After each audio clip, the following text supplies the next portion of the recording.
would like to invite back up Laure and Benoit to give out the prize. Yes, so we have a prize today. So basically when we launched Platform Leaders, it was because we realized that different communities that were shaping digital platforms collectively had great insights for one another, but were not always talking to one another, and when they were not always talking the same language to one another. And one of these communities is the academics community, and we keep coming across great research, great papers from various places around the world, and there's a great need on the practitioners' side to get access to these insights, but they're often packaged or communicated in a way that is difficult to consume. So we've been thinking about how we bridge that, and what we thought was that it would be a great idea when we come across a great paper to maybe translate it a little bit and help some of the key insights that are embedded in the paper get communicated to the practitioners community. So we've done just that. It's the first time. So it is the first time. We've got an inaugural prize or award, and Laure is going to announce who's getting it. Yes, maybe you can also move the clicker. Oh, so the winners of the award are Joe Ploog and Joost Rietveld. So Joe is assistant professor at IE Business School, and Joost is associate professor at UCL School of Management. And Joe is going to come later to talk about his paper, but we're now going to show you the animated video that was produced by Launchworks & Co. To democratize their paper. So just to come back, a little story. We wrote this book, Platform Strategy, you may have heard about it, and we also did a little cartoon about the book. And when we realized how successful the cartoon was, we realized it was very important to present complex things in a simple way. So that's the idea behind this short video on the winning paper.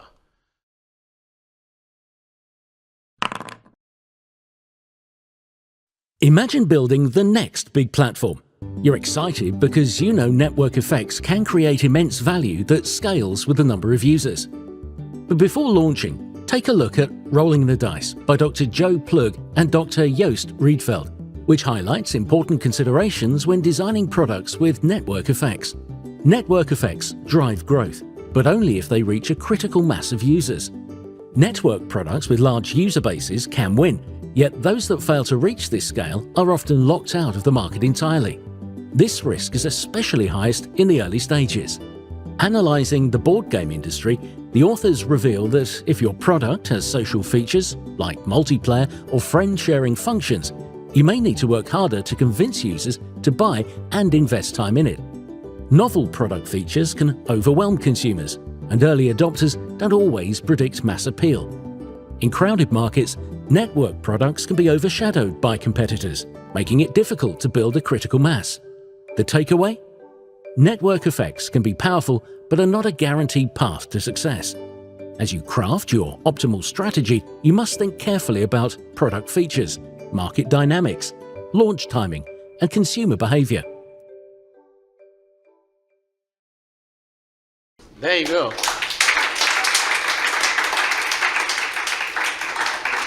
There is the paper with all the formula behind the video for those interested. There is the link, and I think we're going to be talking to Joe. Joe. Joe is now going to talk about his paper in more eloquent terms. Great to see you. Can you also see my screen? Yes. Yeah. Brilliant. That's perfect. So hi everyone, I'm Joe from IE University, and I'm going to present you a very quick take on mine and Joost Rietveld's latest published research, with some nice implications for the platforms community. So the paper is titled Rolling the Dice, Resolving Demand Uncertainty in Markets with Partial Network Effects. But before I dive into all of this, I want to thank you, Laure and Benoit, for awarding us with the first ever Platforms Leaders Academic Prize. And I think the video abstract is awesome. So thank you for this. So yes, indeed, imagine you're developing a ride-hailing app like Uber or Lyft. And according to a professional blog post on appinventive.com, these are the must-have features for such an app, including geolocation, login, and in-app payment options. However, What about a ride-sharing functionality that essentially enables riders to pool trips with strangers?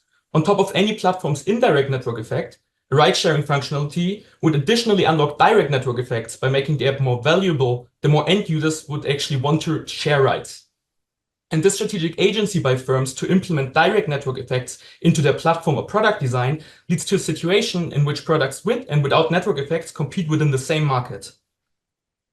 Other examples of markets with what we call now partial network effects include fitness apps, where some only allow for individual time tracking, like WOD here on the left-hand side, while others encourage comparison with friends or local leaderboards, like Adidas Runtastic.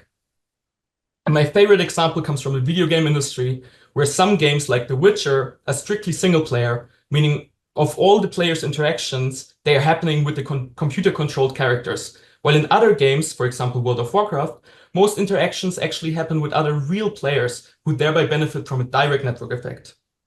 So where do I want to go with all of this? It is well established that a product's value proposition, so this is the value a given consumer derives from using a product, is composed of two parts: standalone value and network value. So standalone value refers to the value a user derives from using a product in isolation, whereas network value refers to the value the same user derives from social interactions with other users. So what does this mean for products competing in a market with partial network effects? So let's consider these two products, a network product A and a standalone product B. While the potential value of A that A can generate for its users is much larger than B, at the time of the product launch, product A's user base is essentially zero, and therefore the network value part is unrealized, making B initially superior to A. So that means consumers face some form of uncertainty over if and how much network value is generated. And therefore, in this research, we actually seek to answer how does this demand uncertainty impact the adoption of network products compared to standalone products? What strategies can reduce demand uncertainty? And how do these strategies affect the market's success of network versus standalone products? So all of our theorizing follows a very simple intuition, namely that factors that increase a product's underlying demand uncertainty, you could think, for example, of a highly novel product design or releasing your product into a highly competitive market, are particularly bad for network products because they already have this underlying uncertainty. While those factors that alleviate demand uncertainty, for example, facilitating product adoption by early adopters via a crowdfunding campaign, are more beneficial for network than for standalone products. We actually test our hypothesis or theory in the global board games industry, which encompasses all economic activity that falls within the realm of non-digital tabletop games. So some of you might ask yourself why we're using a non-digital setting for something that has actually implications for platforms. Well, we have three good reasons for this. So first, within the board games industry, firms can decide to add network value by launching their games with so-called collectible components. So collectible components come in the form of cards, miniatures, or dice, and add network value to a board game by enabling players to trade said components and engage in competitions. As an example, consider Monopoly. If you own Monopoly and host a local games night at your own place, you really do not want any of your friends to also bring Monopoly, since there are simply no complementarities there. However, if you possess the Magic the Gathering card game and the individual cards for this game, you want all of your friends to also buy Magic cards so that you can compete against them and trade with them to improve your own collection. Then there's a second reason. As a consequence of what I've just said, in the board games industry, products with and without network value compete side by side. And finally, and probably the most elegant of reasons for why we choose a non-digital setting here, is that the decision for firms to implement network value is final, in comparison to how it might be the case in digital settings, where firms can add network value at later points in time by simply changing the product's underlying code, which makes it incredibly difficult for us as researchers to accurately identify effects. So also considering the crowd and the purpose of this award, and for the sake of time, I won't really go much into our data sample and our methodological approach. Instead, I dive straight into the results. So aligned with our expectations, factors that increase a product's underlying demand uncertainty are particularly bad for network products, as shown by the following. So first, an increase in product novelty, which we measure by looking at the gameplay mechanics individual games have, are particularly bad for network products. Second, additionally, games released within a 6-month period surrounding the focal game's release decreased the number of owners for games with collectible components more than those of standalone games. And third, the presence of a hit game that has an extraordinarily large market share shortly after its release that also competes within the same competition window decreases the number of owners for games with collectible components much more than those for standalone games. Finally, we do not find the support for the notion that alleviating demand uncertainty, for example via a crowdfunding campaign, is particularly beneficial for network products. On the contrary, a successful Kickstarter campaign actually decreases the number of owners for games with collectible components by being favorable for standalone games. A potential reason for this very counterintuitive finding is that the idiosyncratic features of a crowdfunding campaign might alienate later adopters, and we talk more about this in the discussion of the paper. So the main takeaways from the paper: in sum, network effects can be heterogeneous and firms have some agency in shaping them. This then leads to a situation in which products with network effects compete against those without in the same market. And in such a situation, one must be mindful of product design, business model, and launch timing. Second, network products face greater demand uncertainty than standalone products. So a product's network value is unknown at the time of the launch and shortly thereafter. And consequently, including social features is not always beneficial, despite the hits narrative in mainstream media.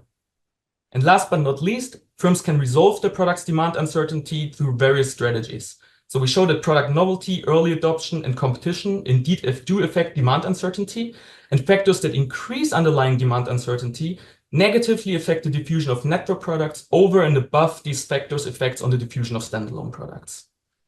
This is all from my end. I'm happy to take some questions, and thank you again for the award.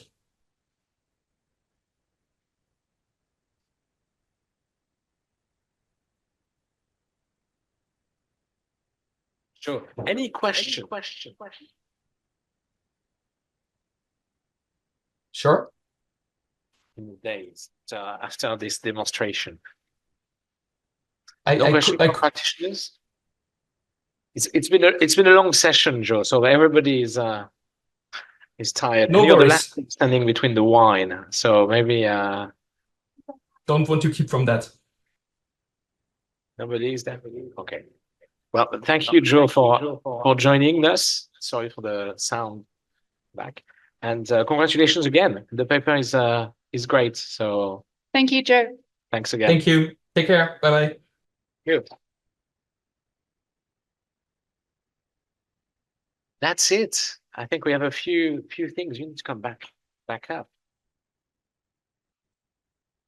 So basically, we are helping them promote the paper, and we produced the little animation. So the idea is we welcome them, we bring them into the platform leaders community, and we help them communicate with practitioners. And it may sound trivial, but network effects are super nuanced, super important and strategic. We heard about that in the previous panel, and yet, very few people really think hard and strategically about how you create them and what it means for your business. So, great to have these insights. Great. Well, it's just for me to say, we are now going to have, for those of you who want to take a tour of Digital Catapult, you can go to the back and meet up with maybe Justin or Petra. And also we have drinks in the bar just right outside. So thank you guys for coming. It's been wonderful. Thank you guys for having me. It's been great. And we'll see you guys in the bar. Thank you, Laura. Excellent. I will just also thank everybody. I'm not going to run through all the names because I know you want all to go to the bar, but I would like to thank everybody who's been helping us, in particular you, Laura. So thanks a lot.